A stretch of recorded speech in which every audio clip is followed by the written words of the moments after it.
বাংলাদেশ জাতীয়তাবাদী কৃষক দলের উদ্যোগে 3 মাস ব্যাপী সারা দেশে ইউনিয়নে অনুষ্ঠিত কৃষক সমাবেশে উপস্থিত অত্র ইউনিয়নের কৃষক ভাই বোনদের প্রতি জাতীয়তাবাদী কৃষক দলের পক্ষ থেকে শুভেচ্ছা ও অভিনন্দন। প্রিয় ভাই ও বোনেরা, লক্ষ লক্ষ শহীদের রক্তের বিনিময়ে অর্জিত স্বাধীনতার পর এক মহাসংকটে নিবেদিত হয় আমাদের এই প্রিয় মাতৃভূমি। সুজলা সুফলা শস্য শ্যামলা আমাদের এই উর্বরা বাংলাদেশ শুরুতে আওয়ামী দুঃশাসনের কবলে পড়ে দুর্ভিক্ষে নিবেদিত হয়। 1975 সালের পর পরিবর্তনের পর সিপাহী জনতার বিপ্লবের মধ্য দিয়ে জিয়াউর রহমান দেশ ও দেশের মানুষের প্রয়োজনে দায়িত্বভার গ্রহণ করেন। দুর্ভিক্ষ কবলিত এই দেশের মানুষের মুঠে এক মুঠো খাবার তুলে দেওয়ার জন্য কৃষিক্ষেত্রে কিছু যুগান্তকারী পদক্ষেপ গ্রহণ করেন। ফলে অতি অল্প সময়ের মধ্যে বাংলাদেশ সবুজ বিপ্লবের শুরু হয় এবং খাদ্যে স্বয়ংসম্পূর্ণতা অর্জন করে বিদেশে খাদ্য রপ্তানি শুরু করে। কৃষিতে শহীদ প্রেসিডেন্ট জিয়াউর রহমানের অবদান। জাতীয় বীজ অধ্যাদেশ, ভালো বীজ মানেই ভালো অধিক ফসল। তাই 1977 সালে জুলাই মাসে জিয়াউর রহমান বীজ অধ্যাদেশ প্রণয়নের মাধ্যমে মানসম্মত বীজ উৎপাদনের করে কৃষকদের হাতে পৌঁছানোর ব্যবস্থা করেন। ফলে কৃষকদের বীজ কিনে প্রতারিত হওয়া থেকে রক্ষা পায়। ব্যক্তিগত বীজ শিল্পের উন্নয়নে ও বিকাশে মাইল ফলক হিসাবে কাজ করে। বিশেষ কৃষি ঋণ কর্মসূচি ক্ষুদ্র প্রান্তিক কৃষকরা কৃষি উৎপাদনে অবদান রাখতে পারে।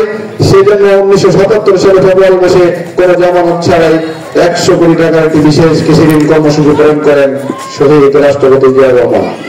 পিসিআইসি প্রতিষ্ঠা, কৃষি বিপ্লবের ফলে দেশের ক্রমবর্ধমান সারের চাহিদা মেটানোর জন্য জিয়াউর রহমান নতুন সার কারখানা আশুগঞ্জ ফার্টিলাইজার ফ্যাক্টরি স্থাপনের উদ্যোগ নেন, যা বিসিআইসির আওতাধীন।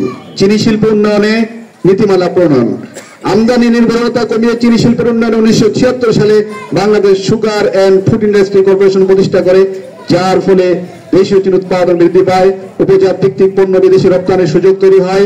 জিয়াউর রহমানের বিশেষ আগ্রহ ও ঐকান্তিক প্রচেষ্টায় 1976 সালে বাংলাদেশ গবেষণা কেন্দ্র আত্মপ্রকাশ করে। কৃষি গবেষণা ইনস্টিটিউট প্রতিষ্ঠা, জিয়াউর রহমানের বিশেষ আগ্রহ ও ঐকান্তিক প্রচেষ্টায় 1976 সালে আত্মপ্রকাশ করে বাংলাদেশ কৃষি গবেষণা ইনস্টিটিউট, যা দেশের কৃষি গবেষণার ক্ষেত্রে যুগান্তকারী ভূমিকা রাখছে। কৃষিতে দেশ নেত্রী বেগম খালেদা জিয়ার অবদান। উত্তরাঞ্চলের জনগণের খাদ্য নিরাপত্তা নিশ্চিতকরণের নিমিত্তে বরেন্দ্র অঞ্চলকে খাদ্য শস্য ভাণ্ডারে রূপান্তরের লক্ষ্যে 1992 সালে তৎকালীন প্রধানমন্ত্রী বেগম খালেদা জিয়া বরেন্দ্র বহুমুখী উন্নয়ন কর্তৃপক্ষ প্রতিষ্ঠা করেন। আধুনিক কৃষি যন্ত্রপাতি ব্যবহারের মাধ্যমে ফসল উৎপাদন বৃদ্ধি, উৎপাদন ব্যয় হ্রাস এবং কৃষি শ্রমিকদের ঘাটতি পূরণে কৃষি যান্ত্রিকরণ প্রকল্প চালু করেন। আধুনিক বায়োটেকনোলজি গবেষণার স্থাপন করে, যার ফলে নতুন নতুন জাত উদ্ভাবন করে কৃষিতে নবদিগন্তের সূচনা হয়। নন ইউরিয়া সার যেমন টিএসপি, এমওপি এবং ডিএপি সারের উপর প্রথম ভর্তুকি চালু করেন। কৃষি গবেষণা ও সম্প্রসারণ বিভাগের বেশ কিছু পদ উন্নয়ন খাত থেকে রাজস্ব খাতে স্থায়ীকরণের ব্যবস্থা করেন। ফলে কৃষি ক্ষেত্রে বৈপ্লবিক পরিবর্তন সাধিত হয়। 5,000 টাকা কৃষি ঋণ ও 25,000 টাকা বিঘা পর্যন্ত জমির খাজনা মওকুফ করেন।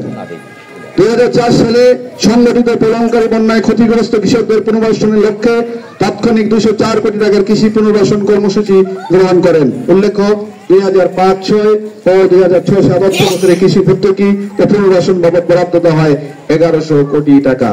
2001 সালে ক্ষমতায় এসে প্রধানমন্ত্রী বেগম খালেদা জিয়ার শাসনামলে তার একান্ত আগ্রহে মশলা জাতীয় ফসল এবং ফলমূল উৎপাদন বাড়ানোর জন্য মাত্র 4% সুদে ঋণ প্রদানের ব্যবস্থা গ্রহণ করেন। কৃষিক্ষেত্রে আওয়ামী লীগের দুর্নীতি, রপ্তানিযোগ্য কাঁচামাল পণ্যের মান যাচাই করতে কৃষি সম্প্রসারণ অধিদপ্তরের কেন্দ্রীয় প্যাকেজিং হাউস প্রকল্পের 6 তলা ভবন নির্মাণ করে আওয়ামী ঠিকাদার প্রতিষ্ঠান 158 কোটি টাকার দুর্নীতি করে।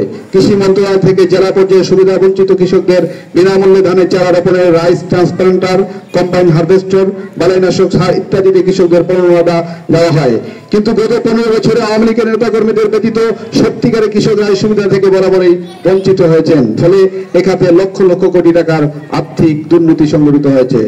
খামার যান্ত্রিকীকরণ প্রকল্পে, এই প্রকল্পকে কারিগরি কমিটির পরামর্শ মতামত উপেক্ষা করে উচ্চতরে যন্ত্রপাতি কেনা, বাজার যাচাই না করে হয়েছে কম মৎস্য শক্তির কৃষি যন্ত্রপাতি কেনা, নাম সর্বস্ব সরবরাহকারী প্রতিষ্ঠানের নিকট থেকে নিম্নমানের যন্ত্রপাতি সংগ্রহ করে কৃষকদের কাছ থেকে অতিরিক্ত অর্থ আদায় করে এ প্রকল্পে শত শত কোটি টাকা লুটপাট করা হয়েছে।